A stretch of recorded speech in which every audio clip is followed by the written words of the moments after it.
You can create a brand new Android Studio project from the welcome screen. Just click the first option labeled Start a new Android Studio project. On the first screen, assign an application name. This can be any string at all. That string will be used in a number of ways. It'll be used to set a default package name, which I'll describe in a moment, but it will also be used to label the app when it's deployed to Android devices. I'll change my application name to My First App. Next is the company domain. This can be anything you like, but should reflect your own domain. It won't actually be used in the final app. It's used to create the package name.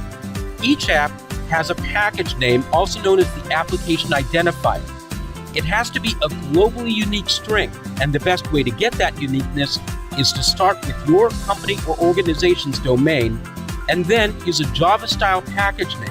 This will also be used as the main package for your Java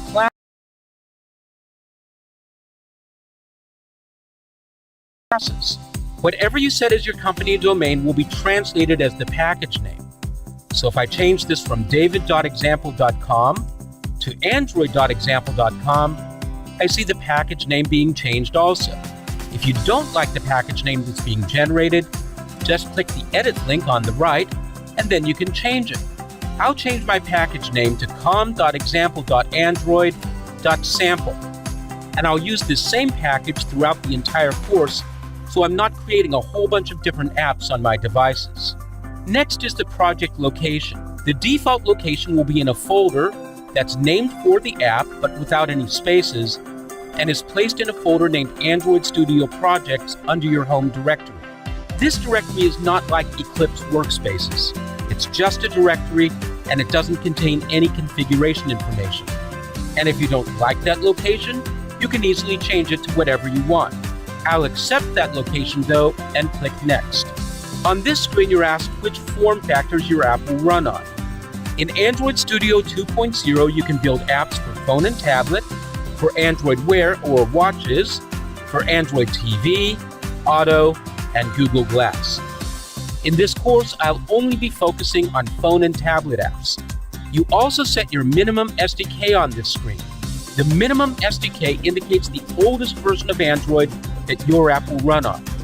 The default is API 15 for Android 4.0.3 Ice Cream Sandwich. If you want to support older Android devices, you can go back to Android 3 or even Android 2.3 or 2.2. If you're not sure which devices you want to support, you can click on this link and it'll take you to this listing of the various API levels and the approximate distribution. So according to this screen, if I support Ice Cream Sandwich, I'll be covering almost 95% of the current device market. You can find more current information by going to this page, the Dashboards page on the developer website, and you'll see the most recent survey information showing you the various percentages for each version of Android. As of the most recent survey, as of the time of this recording, Android 2.2 was only covering 0.1%, almost nothing. But Android 2.3 Gingerbread, or API 10, was representing almost 3% of the market. It's up to you to decide which versions of Android you want to support, but just know by going back to Gingerbread, you'll have to do a lot more testing to make sure your app works on all those different versions. I'll go back to Android Studio and continue with the process by clicking Next. On this screen, you're asked what kind of activity you want to add to your mobile app. An activity in Android is a screen, and by default, each new app that you create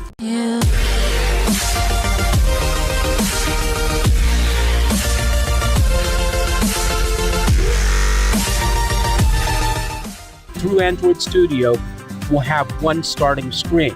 The default in Android Studio 2.0 is an empty activity. That's a screen with only a bit of text to display. There are a lot of much more complex activity templates available, including the basic activity template that adds a floating action bar in the lower right-hand corner of the screen, full screen activities, activities with ads, maps, login screens, and much more. For this course, I'll primarily be using the default activity template, the empty activity. And on this screen, I'm asked to name the components in my app. The number of items you're asked to provide will depend on which activity template you chose. For this very simple empty activity template, you're only asked for the name of the activity that will generate a Java class and the name of a layout file that will be used to name an XML file. I'll accept the default settings for those values and click Finish. And that will result in creating my first app. The first time you create a project in Android Studio, it might take a while to download certain components and then build the app and get it ready for processing.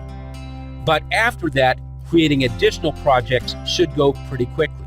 Once the project is opened, you can then close the tip of the day dialog, and if you don't want to see it again, just uncheck this option, and then you can double-click on the title bar to expand Android Studio to fill the screen.